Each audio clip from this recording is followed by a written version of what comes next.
Hey, what's up? It's your girl Neek, and you're tuned in to Neek at Night. And tonight we're going to be talking about an interview that Lisa Van Allen, whom was one of the women who said that she was a victim of R. Kelly. She was the woman who, when she was 17, she says that, the girl that was alleged to be in the 2008 sex tape trials, she said that, she would be on tape messing with her and they would have rendezvous and she would be messing with the underage girl and they would have their whole shebang. She was on the docuseries of Surviving R. Kelly and she did several interviews since then.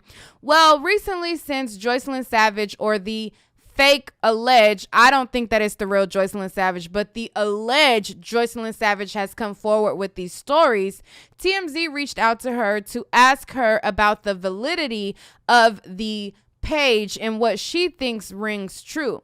When they contacted her and asked her, if she thought it was Joycelyn, she responded and she said that she didn't think that it was her. She said that at first she was happy for her for coming out, but then as she read the chapter, she realized that it might not be as authentic as she thought it was. Here is a piece of what she said. As I've gone on to read the different chapters, I'm not really all that convinced that it's her.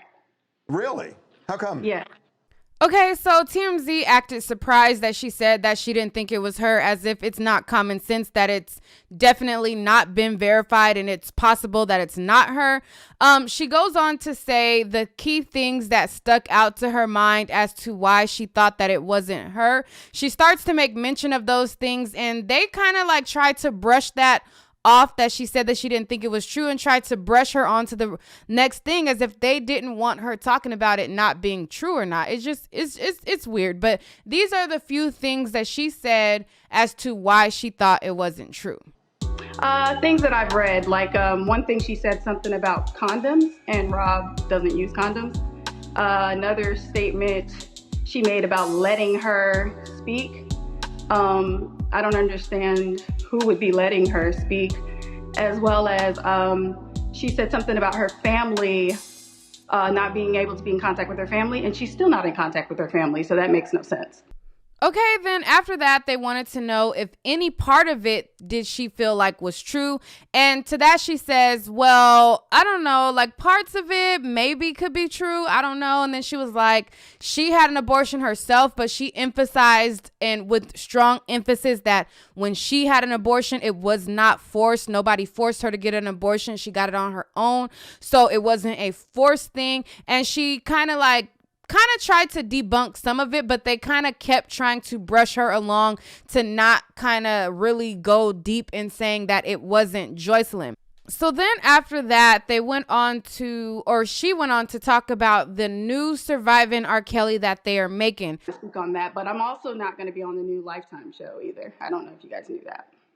You're not going to be part of it. Oh, no. Why not? So they made a Surviving R. Kelly earlier this year. Then they made Surviving R. Kelly The Impact. And now they are making a brand new Surviving R. Kelly. And with that new episode of Surviving R. Kelly that they're making, she said that she doesn't believe that it's credible and she doesn't like the direction that it's going in because they have even added new random people. And for that, she was disappointed because she wanted the direction of the show, or she expected it to be about healing where they are now and the progress they've made.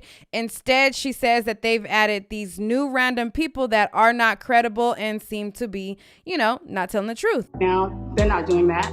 They're being really messy. They're adding new people in there that aren't credible.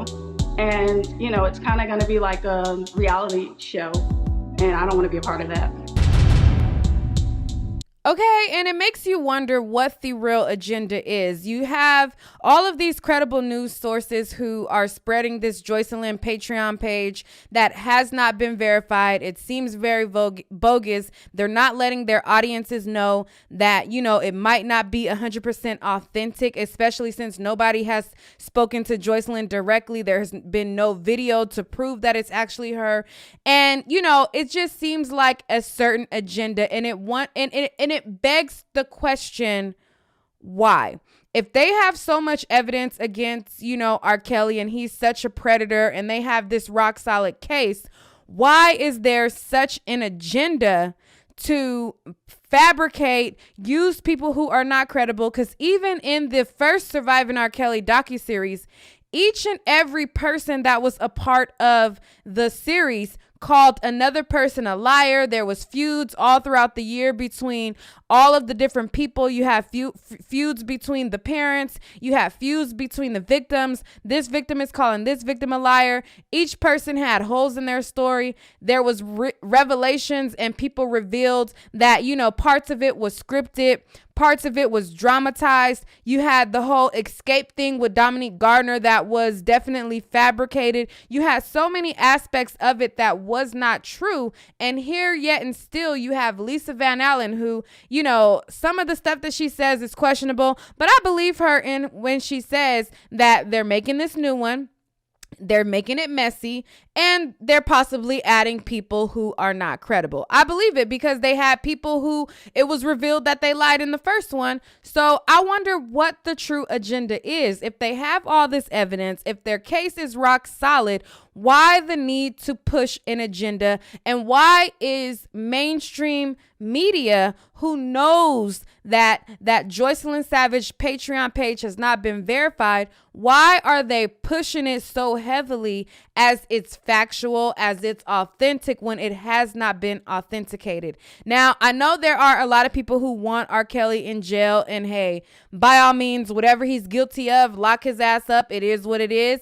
But if he is not as guilty as these people are claiming, you have to think, when it comes to yourself, your family, your friends, your brothers, your sisters, when there is an agenda and there is a target on their back, you got to kind of keep the same energy that you are with this and disregarding the fact and fiction. With that being said, that's all for this video. Thank you guys for watching. Let me know what you guys think. And that's that on that. All right, guys. Peace.